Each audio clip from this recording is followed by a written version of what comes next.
Ya, kembali bersama kami di Inspirasi Ramadan. Pak Muti, tadi Anda menjabarkan mengenai beberapa tahap lah ya yang bisa kita lakukan untuk kemudian memudahkan kita dalam mengaplikasikan Al-Quran dalam kehidupan sehari-hari, nilai-nilainya. Mungkinkah ketika kita akhirnya melewatkan satu step saja dari 5 langkah tadi yang seperti Anda sebutkan, ini yang kemudian menyebabkan mengapa kita masih agak sulit untuk menerapkan nilai-nilai Al-Quran dalam kehidupan kita sehari-hari? Ya, yang pertama memang ada kecenderungan yang saya sebut dengan spiritualisasi Al-Quran.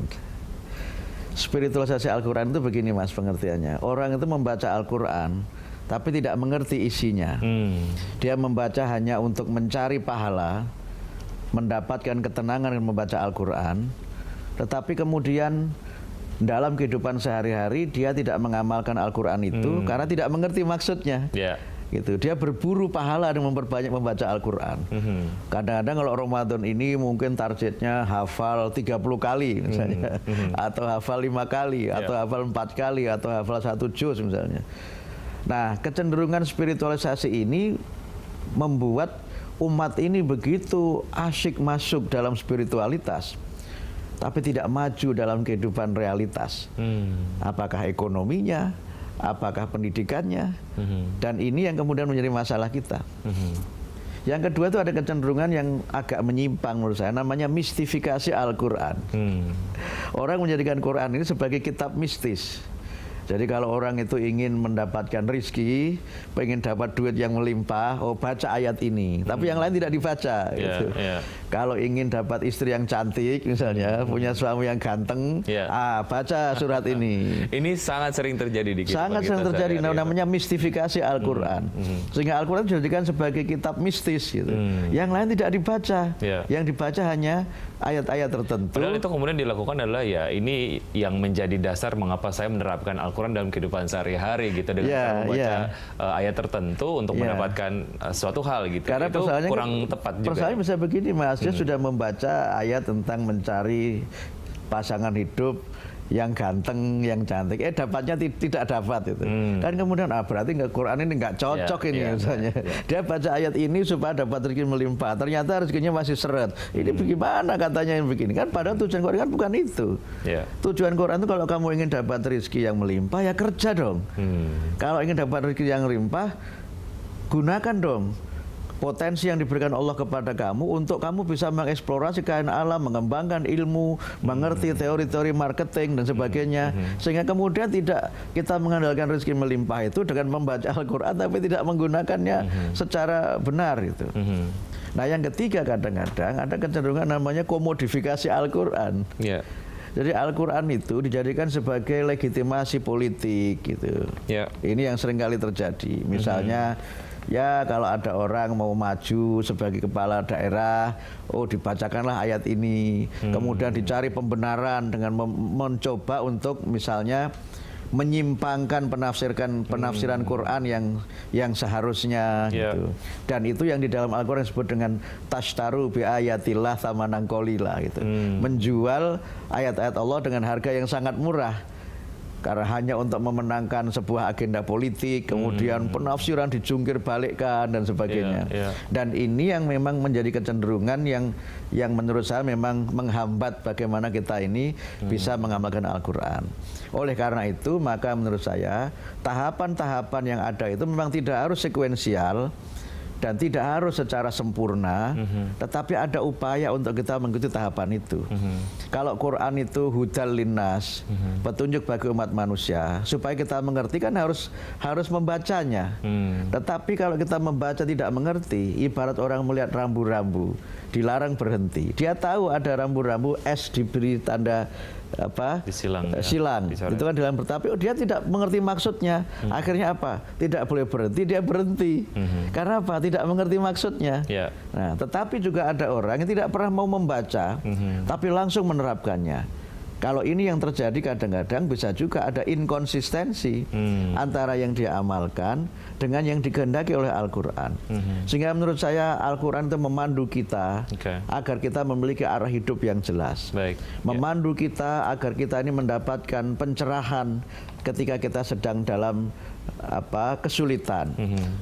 Al-Quran itu memberikan kita semangat ketika kita sedang banyak sekali masalah. Dan itulah kenapa kemudian dikatakan Al-Quran itu sebagai adzikr, sebagai pengingat kita untuk terus senantiasa optimistis, untuk terus senantiasa berpikir maju, karena pada dasarnya kita ini akan menjadi maju kalau pikiran kita itu maju. Dan kita ini akan maju kalau kita mau melangkah maju. Pikiran maju saja tidak cukup kalau tidak diikuti dengan action. Ya, apa yang coba diajarkan oleh Islam lah ya terkait dengan effort ataupun usaha dari umat Muslim sendiri, khususnya yang tidak menggunakan bahasa Arab sebagai bahasa sehari-hari. Kalau kita ingin mengerti ataupun memahami Al-Quran, artinya kita harus belajar bagaimana caranya membaca. Kemudian kita harus membaca terjemahannya. Kemudian kita harus meresapi dan lain sebagainya. Apa yang coba disampaikan oleh Islam dalam hal perlu effort untuk mengerti Al-Quran? Betul, ya. Itulah makanya perintah pertama yang turun dari wahyu Al-Quran itu adalah perintah membaca. Jadi Iqra' bismi rabbik alladzi khalaq, perintah membaca. Sehingga Al-Quran itu kalau kita penuhi perintahnya akan melahirkan masyarakat baca. Tindak lanjutnya melahirkan masyarakat ilmiah. Kalau masyarakat baca itu implisit mesti ada masyarakat tulis. Karena tidak mungkin kita membaca kalau tidak ada bahan bacaan. Sehingga Al-Quran disebut sebagai Al-Quran itu kan artinya adalah bacaan yang sempurna. Tapi Al-Quran juga disebut sebagai Alkitab, yang artinya adalah tulisan, himpunan atau kumpulan wahyu yang dibukukan.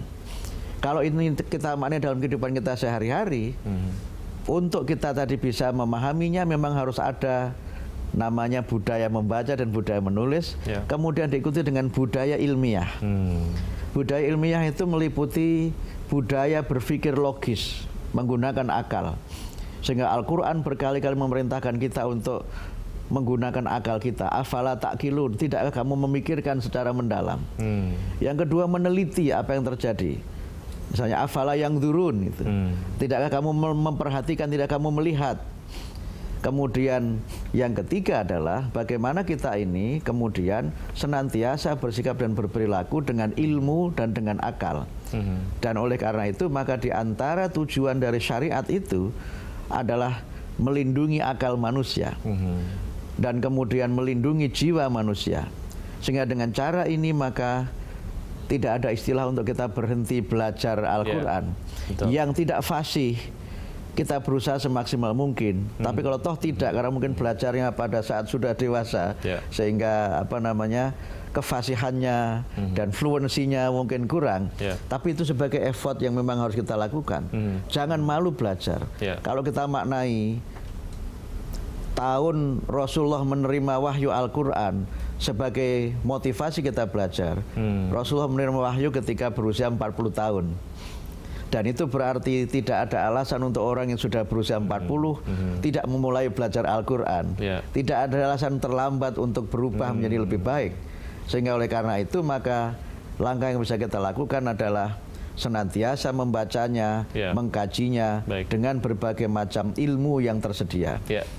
Tidak bisa bahasa Arab, ada terjemahnya. Terjemahan itu ada yang bahasa Indonesia. Kalau ingin meningkat dari sekedar terjemah, tafsirnya. Tidak bisa tafsir bahasa Arab, cari tafsir yang bahasa Indonesia. Secara otomatis ada nilai usaha lah yang tentu saja bisa kita praktekkan dalam kehidupan sehari-hari. Misalnya dalam meraih goal dan sebagainya, kita perlu usaha. Itu yang kemudian yang ketiga yang penting Mas dan simple. Kalau tidak sempat membaca, ada banyak majelis taklim yang menyediakan untuk kita bisa memahaminya dengan cukup mendengarkan saja. Dan inilah yang saya sebut sebagai masyarakat ilmiah, masyarakat ilmu, masyarakat senantiasa belajar. Oleh karena itu maka dengan nuzulul Quran ini tentu umat Islam harus menjadi umat yang memiliki budaya baca, budaya tulis, budaya ilmiah. Kita harus membangun masyarakat ilmiah, masyarakat yang berilmu, yang ilmu itu memang betul-betul menjadi bagian yang membedakan antara hambanya yang beriman dan yang tidak beriman. Ilmu itulah pembeda antara hamba Allah yang bertakwa dan yang tidak bertakwa. Oleh karena itu maka dalam kaitan dengan nuzul Quran ini kita tentu harus senantiasa berusaha bagaimana kita secara pribadi memahami Al-Quran itu dan kemudian mengamalkannya dalam kehidupan sehari-hari. Ya. Baik kehidupan pribadi, kehidupan bermasyarakat, maupun kehidupan berbangsa. Ya. Kalau umat Islam ini maju, maka bangsa ini akan maju. Karena mayoritas bangsa ini adalah umat Islam. Kalau masyarakat Islam ini memiliki budaya ilmiah, maka bangsa ini juga akan menjadi bangsa yang berbudaya ilmiah. Baik. Kunci kemajuan adalah ilmu, dan ilmu itulah yang berkali-kali ditekankan oleh Al-Quran. 2% ayat Al-Quran itu berisi ilmu. Dan itu artinya umat Islam memang harus menjadi masyarakat yang senantiasa meningkatkan ilmunya, berperilaku sesuai dengan ilmunya, dan kemudian memajukan diri dan masyarakatnya dengan ilmu pengetahuan yang tinggi. Baik. Al-Quran menyebutkan, yarfa'illahu alladhina amanu minkum walladhina utul ilma darajat. Allah akan mengangkat, memuliakan orang-orang yang beriman dan orang-orang yang berilmu dengan kemuliaan yang setinggi-tingginya. Amin. Inilah yang harus kita jawab, dan inilah yang menjadi tugas kita setelah kita memperingati nuzul Quran ini. Baik. Jangan sekedar seremonial, jangan sekedar spiritual, tapi marilah kita buat Al-Quran ini aktual sebagai panduan dalam kehidupan kita, panduan pribadi, panduan keluarga, dan panduan seluruh masyarakat dan bangsa. Ya, baik Pak Muti, sebetulnya masih banyak yang saya ingin diskusikan dengan Pak Muti, namun kemudian waktunya terbatas. Terima kasih atas hal yang kemudian disampaikan. Semoga ini bisa menginspirasi pemirsa. Terima kasih. Ya, terima kasih. Sampai jumpa Pak Muti. Assalamualaikum warahmatullahi wabarakatuh. Waalaikumsalam warahmatullahi wabarakatuh. Ya, pemirsa, demikian inspirasi Ramadan kali ini. Terima kasih atas kebersamaan Anda, dan sesaat lagi Anda dapat menyimak program Pram Tam Talk saya Ki Adrian. Sampai jumpa.